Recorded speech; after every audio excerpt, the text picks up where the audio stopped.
Hi friends, welcome back.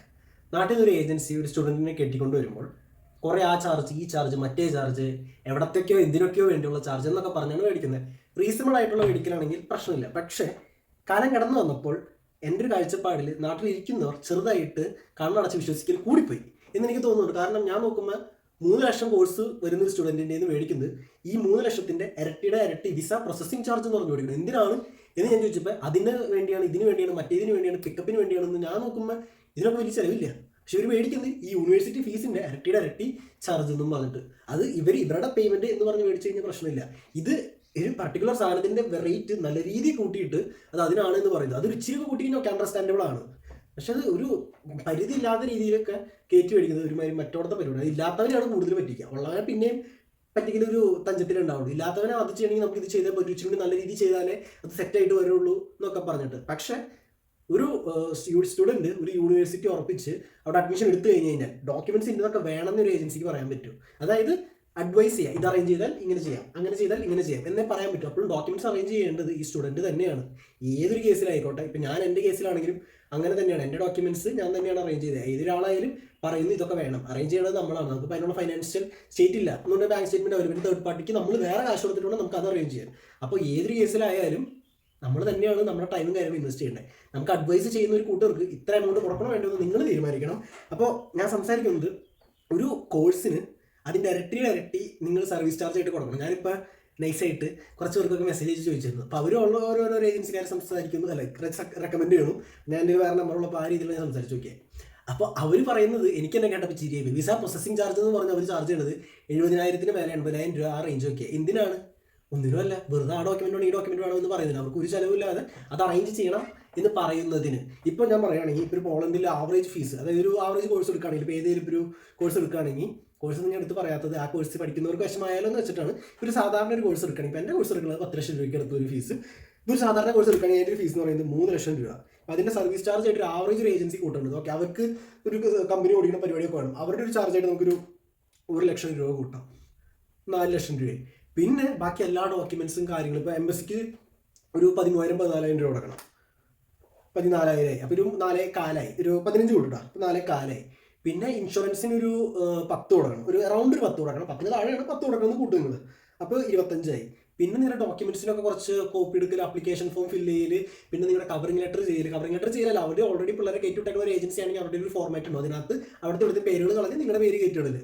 അപ്പോൾ അങ്ങനത്തെ documents ഒക്കെ ഇതിനും കൂടി വേണ്ടിയിട്ട് നമുക്കൊരു 15 കൊടുക്കാം, 15,000 കൊടുക്കാം. ഇപ്പം നാച്ചുറൽ വേയിലായിട്ടാണ് നിങ്ങൾക്ക് VFS അപ്പോയിൻമെന്റ് എടുക്കുന്നത് എന്നുണ്ടെങ്കിൽ ഇപ്പോൾ 99% എല്ലാവരും ബ്ലാക്കിനാണ് VFS അപ്പോയിൻമെന്റ് എടുക്കുന്നത്. അത് ഈ പറയുന്ന ചാർജുകൾ അല്ലാതെ ഇപ്പോൾ 75,000 1 ലക്ഷം രൂപ മേലൊക്കെ പറഞ്ഞിട്ടാണ് ഈ പറയുന്ന ഓരോ ഏജൻസിക്കാരും ഇപ്പോൾ ബ്ലാക്കിന് VFS അപ്പോയിൻമെന്റ് എടുക്കുന്നത്. അതിലായാലും എനിക്ക് ഏജൻസിക്കാർ കമ്മീഷൻ പിടിക്കുന്നുണ്ട്.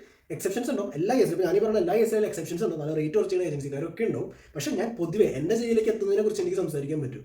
അപ്പോൾ ഈ 15,000 ഡോക്യുമെന്റ്സിനൊക്കെ അറേഞ്ച് ചെയ്യാൻ വേണ്ടിയിട്ട് അത് കഴിഞ്ഞ് VFSന്റെ കേസ് നമ്മൾ പറഞ്ഞിട്ടുണ്ട്. ഇപ്പോൾ നാച്ചുറലായിട്ട് VFS അപ്പോയിൻമെന്റ് എടുക്കുന്ന ഒരു സ്കീമാണെന്ന് വിചാരിക്കും. 900-1000 രൂപ ഉള്ളൂ നാച്ചുറലായിട്ട് എടുക്കും. അതായത് നമ്മൾ സൈറ്റിൽ കയറി എടുക്കുന്ന സമയത്ത് അതിപ്പോൾ കിട്ടാൻ നല്ല ബുദ്ധിമുട്ടാണ്. അതൊരു ഏജൻസിക്കാർ എടുത്ത് തരുമ്പോൾ ഏജൻസിക്കാർ കുറേ ടൈം ഇൻവെസ്റ്റ് ചെയ്യണം. ആ ടൈം നമ്മൾ റെസ്പെക്ട് ചെയ്യണം. അപ്പോൾ ടൈമിന് വേണ്ടിയിട്ട് നമ്മളൊരു 15,000 വെറുതെ ഇട്ട് കൊടുക്കാം. അതിപ്പോൾ ആരും കിട്ടുന്നില്ല റേറ്റ് ഒന്നും. ഇപ്പോൾ 1 ലക്ഷത്തിന് മേലേക്ക് ഓരോരുത്തർ പറഞ്ഞുകൊണ്ടിരിക്കണേ. അപ്പോൾ ഇത്രയും റേറ്റൊക്കെ കൂട്ടി വരുമ്പോൾ ഒരു നമുക്ക് ഈ പറഞ്ഞ കുഞ്ഞു റേറ്റുകളില്ല, ഒറ്റ കൂടി കൂട്ടുമ്പോൾ ഒരു 5 ലക്ഷത്തിന് താഴെ വരും. 3 ലക്ഷത്തിൻ്റെ കോഴ്സ് ചൂസ് ചെയ്യുന്നവൻ 5 ലക്ഷം ഒരു ഏജൻസിക്ക് കൊടുക്കാവും.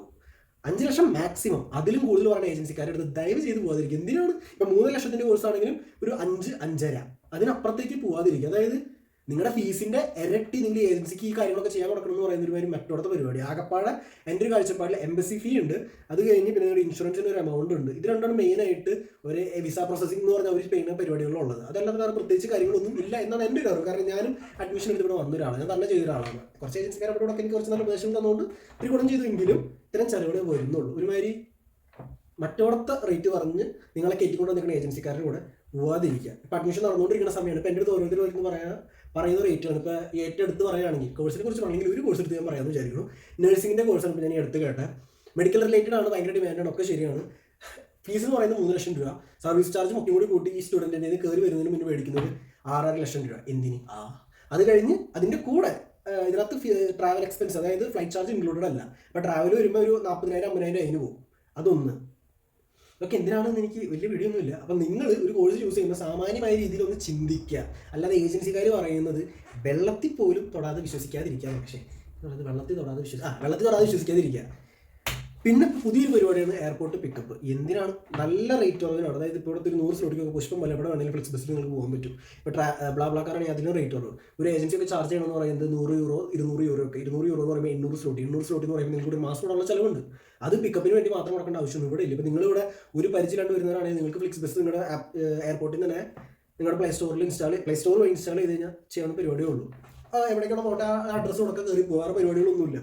അപ്പം നിങ്ങൾ ഒന്നും അറിയാത്ത ഇല്ലില്ല കുഞ്ഞുങ്ങളെ പോലെ ഒരു രാജ്യത്തേക്ക് കയറി പോകാതിരിക്കുക. നിങ്ങൾക്ക് ആവശ്യത്തിനുള്ള ഇൻഫർമേഷൻ ഒരു രാജ്യത്ത് എത്തിക്കഴിഞ്ഞ് കഴിഞ്ഞാൽ എങ്ങനെ സർവേ വേണം. ഇപ്പോൾ ഒരു ലോഡ് യൂട്യൂബേഴ്സ് ആയിക്കോട്ടെ, ഇൻഫ്ലുവൻസേഴ്സ് ആയിക്കോട്ടെ, എല്ലാവരും ഉള്ള ഒരു കാലഘട്ടമാണ്. അതേപോലെ ഗൂഗിളും നല്ല രീതിയിലുണ്ട്, ഗൂഗിൾ മാപ്സും ഉണ്ട്. അതുപോലെ എല്ലാ സർവീസും നിങ്ങളുടെ വിരൽത്തുമ്പിളിലുണ്ട്. അപ്പോൾ നിങ്ങൾ അതൊക്കെ ഒന്ന് ഉപകാരപ്പെടുത്തുക. ഒരു ബേസിക് നോളജ് ഉണ്ടാക്കുക നിങ്ങളെ പറ്റിക്കുന്നവരെ കുറിച്ചും നിങ്ങളെ പറ്റിക്കാൻ താല്പര്യമുള്ളവരെ കുറിച്ചും.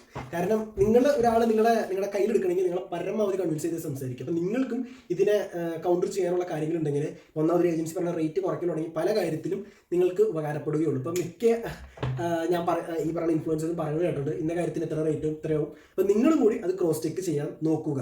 ഇപ്പം എൻ്റെ കേസിൽ ഞാൻ പറയുകയാണെങ്കിൽ എനിക്ക് ആകെപ്പാടെ ചിലവ് വന്നേക്കുന്നത്, ഫീസ് കഴിച്ച് എൻ്റെ വിസ പ്രോസസ്സിങ് എല്ലാ കാര്യങ്ങൾക്കും എനിക്ക് ആകെ ചിലവ് വന്നേക്കണത് ഒരു 50,000 രൂപയ്ക്ക് താഴെ. ഒരു കൃത്യമായിട്ട് പറയുകയാണെങ്കിൽ ഒരു 30-35,000 രൂപ എനിക്ക് ചിലവ് വന്നിട്ടുള്ളൂ.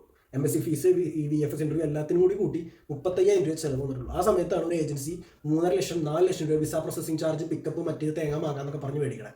നിങ്ങൾ നോക്കാം, നിങ്ങളുടെ കയ്യിലിരിക്കുന്ന കാശാണ്. പോവുകയാണെങ്കിൽ നിങ്ങളുടെ കയ്യിൽ നിന്നേ പോകുള്ളൂ. എനിക്കൊന്നും പോകാനില്ല. എനിക്ക് ഇങ്ങനെ ഇരുന്ന് പറയാൻ പറ്റും, വേറെ പലർക്കായിട്ട് ഇങ്ങനെ പറയാൻ പറ്റും.